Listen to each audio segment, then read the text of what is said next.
Good morning students, welcome back to my channel. Well students, आज हम लोग 10+2 का English literature the rainbow part 2 का the poem song of myself line by line Hindi में cover करने वाले हैं। तो स्टूडेंट्स, आप मेरे वीडियो के अंत तक जरूर बने रहें। Song of myself which is written by Walt Whitman. Song of myself का मतलब होता है खुद का गीत। Walt Whitman 1819 to 1892, the people's poet, is perhaps the most individualistic literary figure that America has ever produced. World Whitman का जन्म 1819 ईस्वी में हुआ था तथा इनका मृत्यु 1892 ईस्वी में हुआ था। द पीपल्स पोएट, इन्हें लोगों का कवि कहा जाता है। इज परहैप्स, शायद, the most individualistic literary figure, जो सबसे अधिक व्यक्तिवादी साहित्यिक आंकड़ा है जिसे अमेरिका ने कभी प्रोड्यूस किया है, जन्म दिया है। He began working as a carpenter before his 12th birthday. वे 12वीं जन्मदिन के पहले एक बढ़ई के रूप में काम करने लगे। He also worked as a printer, teacher and editor and was volunteer nurse during the civil war. वे एक प्रिंटर, एक टीचर और एक एडिटर के रूप में काम किया। Was volunteer nurse during the civil war, और सिविल वॉर के दौरान, गृह युद्ध के दौरान एक स्वयं सेविक नर्स के रूप में थे। Whitman's poetry, all of which is collected in Leaves of Grass. Whitman की सारी कविताएं लिव्स ऑफ ग्रास में संग्रहित है, कलेक्टेड है। Is known for its free rhythms and lack of rhymes. जो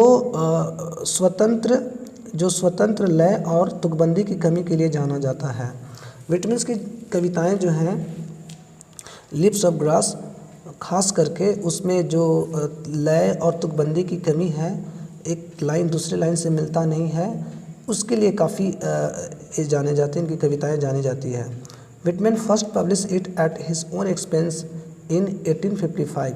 विटमैन ने 1855 ईस्वी में इट लिप्स ऑफ ग्रास को, है ना, लिप्स ऑफ ग्रास को अपने खर्च पर पहली बार प्रकाशित किया। However, the free form of the poems and the joyful dedication to the importance of individuals were not well received at first. हालांकि कविताओं का मुक्त रूप और व्यक्ति का महत्वपूर्ण के प्रति joyful dedication पहली बार में इनको प्राप्त नहीं हुआ। were not well received, पहली बार में अच्छी तरह से प्राप्त नहीं हुआ। In fact, his collection of poems cost Whitman his job. वास्तव में इनकी कविताओं को संग्रह के लिए विटमैन की जॉब को खोना पड़ा, गंवाना पड़ा। As it was taken to be obscene, क्योंकि इनकी कविताओं को गंदा या अश्लील माना गया। In 1881, after many editions, 1881 में कई संस्करण के बाद Leaves of Grass finally found a publisher willing to print it uncensored. Leaves of Grass को आखिरकार छपवाने के लिए बिना सेंसर्ड के एक पब्लिशर ने इच्छा जाहिर की। Translation of this collections were enthusiastically received in Europe. इस संग्रह का ट्रांसलेशन, अनुवाद यूरोप में उत्साहपूर्वक रिसीव किया, प्राप्त किया। But Whitman remain relatively unappreciated in America. लेकिन विटमैन अमेरिका में अपेक्षाकृत निराश रहे, अनअप्रिशिएटेड रहे, निराश रहे। उनको अप्रिसिएशन वहाँ अमेरिका में नहीं मिला। It was only after his death, केवल इनके मरने के बाद, that he could win appreciation, केवल मरने के बाद वे अमेरिका में अपनी अप्रिसिएशन, अपनी प्रशंसा को जीत सके। For his original and innovative expression of American individualism. अमेरिकी व्यक्तिवाद के ओरिजिनल और इनोवेटिव एक्सप्रेशन के लिए ये अमेरिका में खास करके अपना प्रिपरेशन जीत सके। His important works include Leaves of Grass. Leaves of Grass 1855 में प्रकाशित हुआ एंड ड्रम टैप्स 1866 ईस्वी में हुआ। तो स्टूडेंट्स, ये था वॉल्ट विटमैन का शॉर्ट इनकी जीवनी के बारे में।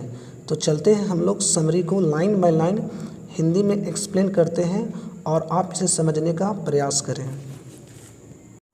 सॉन्ग ऑफ माई सेल्फ, खुद का गीत। द पोएट वॉल्ट विटमैन कहते हैं, I celebrate myself and sing myself and what I assume you shall assume for every atom belonging to me as good belongs to you. मैं खुद में celebrate करता हूँ, मैं खुद में ही जश्न मनाता हूँ और खुद में ही गा लेता हूँ एंड व्हाट आई एज्यूम, और जो मैं मानता हूँ वो तुम भी मानोगे। फॉर एवरी एटम, क्योंकि प्रत्येक अणु जो मुझ में वास करता है उतना ही अच्छा तुझ में भी वास करता है। अर्थात कवि का कहना है कि मेरा शरीर जो है एटॉम से बना हुआ है। एटॉम का मतलब होता है अणु या परमाणु। मेरा शरीर अणु और परमाणु से बना है, उतना ही अच्छा तुम्हारा भी बना है।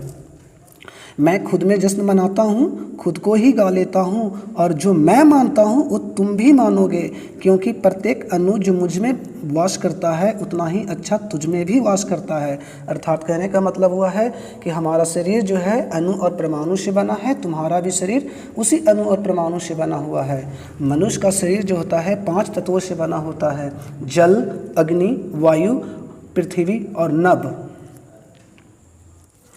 आई loaf and invite my soul, मैं भटकता हूँ और माई सोल, मैं अपनी आत्मा को आमंत्रित करता हूँ, इन्वाइट करता हूँ। I lean and loaf at my ease observing a spear of summer grass, कवि कहते हैं कि मैं आराम करता हूँ और भटकता हूँ और ग्रीष्मकाल की घास जो सूल की तरह, स्पीयर होता है जो सूल की तरह नुकीला होता है, मैं सहज भाव से, एट माई ईज, मैं सहज भाव से ऑब्जर्व करता हूँ, ध्यान से देखता हूँ।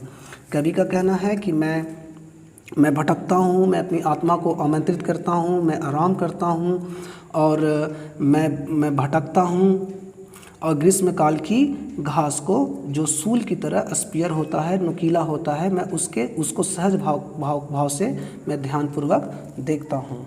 My tongue every atom of my blood formed from this soil this air, कवि कहते हैं कि मेरा जीव, यहाँ तक कि every atom of my blood, मेरा शरीर का एक एक खून का कतरा, formed from this soil this air, इस मिट्टी और इस हवा से बना हुआ है। अर्थात कवि जो हैं वॉल्ट व्हिटमैन अमेरिका के मूल निवासी हैं, तो अमेरिका की मिट्टी और अमेरिका की हवा से बने हैं। Born here of parents, born here from the parents the same and their parents the same, कवि कहते हैं कि मैं अपने माता पिता से जन्म लिया हूँ, मेरे माता पिता अपने माता पिता से जन्म लिए हैं, और उनके माता एंड दियर पेरेंट्स, और उनके माता पिता अपने माता पिता से जन्म लिए हैं। अर्थात कहने का मतलब हुआ कि मैं अपने माता पिता से जन्म लिया हूँ, मेरे माता पिता मेरे दादा दादी से जन्म लिए हैं, और मेरे दादा दादी मेरे परदादा परदादी से जन्म लिए हैं। I now 37 years old in perfect health begin, कवि कहते हैं कि मैं अब 37 साल का हूँ, अब मैं 37 साल का हूँ, 37 ईयर्स ओल्ड, मैं अब 37 साल का हूँ, और मेरे स्वस्थ जीवन की शुरुआत है, और मेरे स्वस्थ जीवन की परफेक्ट हेल्थ, मेरे स्वस्थ जीवन की शुरुआत है, बिगिन है। Hoping to cease not till death, आशा करता हूँ कि मरने तक मैं सीज नहीं होऊंगा, मेरा शरीर जो है, मेरी हेल्थ जो है वो ख़त्म नहीं होगा, मैं बिल्कुल 37 साल का लगूंगा। क्रीड्स एंड स्कूल्स इन अबियंस, कवि कहते हैं कि धार्मिक सोच और पंथ, स्कूल्स का मतलब पंथ, इन अबियंस का मतलब होता है दुविधा में, धार्मिक सोच और पंथ की दुविधा में, retire back at a while sufficed at what they are but never forgotten, कवि कहता है कि मैं थोड़ी देर के लिए धार्मिक सोच और पंथ को भूल जाना चाहता हूँ। व्हाट दे आर, चाहे वो धार्मिक पंथ या सोच जो भी हो, बट नेवर फॉरगेटन, लेकिन इसे भुलाया नहीं जा सकता है। लेकिन जो धार्मिक सोच होता है या पंथ होता है उसे आदमी चाह कर भी नहीं भुला सकता है, चाहे वो जिस सोसाइटी में जन्म लिया हो, चाहे जिस और रिलीजन में धर्म लिया हो, वो चाह कर भी वह भुला नहीं सकता है। तो कवि का कहना है कि kids in school in abeyance retire back a while sufficed at what they are but never forgotten, धार्मिक सोच और पंथ की दुविधा में थोड़ी देर के लिए भूल जाना ही काफ़ी है कि वे धार्मिक सोच और पंथ क्या हैं, लेकिन कभी भुलाया नहीं जा सकता, बट नेवर फॉरगेटन कभी भुलाया नहीं जा सकता। आई हार्बर फॉर गुड और bad, I permit to speak at every hazard, nature without check with original energy, कवि कहते हैं कि मैं अच्छाई, हार्बर का मतलब विश्वास करना, गुड का मतलब अच्छाई और बैड का मतलब बुराई, मैं अच्छाई और बुराई दोनों में विश्वास करता हूँ, दोनों में हार्बर करता हूँ, दोनों में बिलीव करता हूँ। I permit to speak at every hazard, मैं प्रत्येक खतरे में, एवरी हजार्ड प्रत्येक खतरे में मैं अपने आप को बोलने का अनुमति देता हूँ। Nature without check with original energy, जिस तरह से प्रकृति अपने मूल ऊर्जा में, विदाउट चेक अपने मूल ऊर्जा में स्वतंत्र है, ठीक उसी प्रकार से मैं भी अपने मूल ऊर्जा में प्रत्येक खतरे में बोलने का अनुमति देता हूँ। मैं अच्छाई और बुराई दोनों में विश्वास करता हूँ।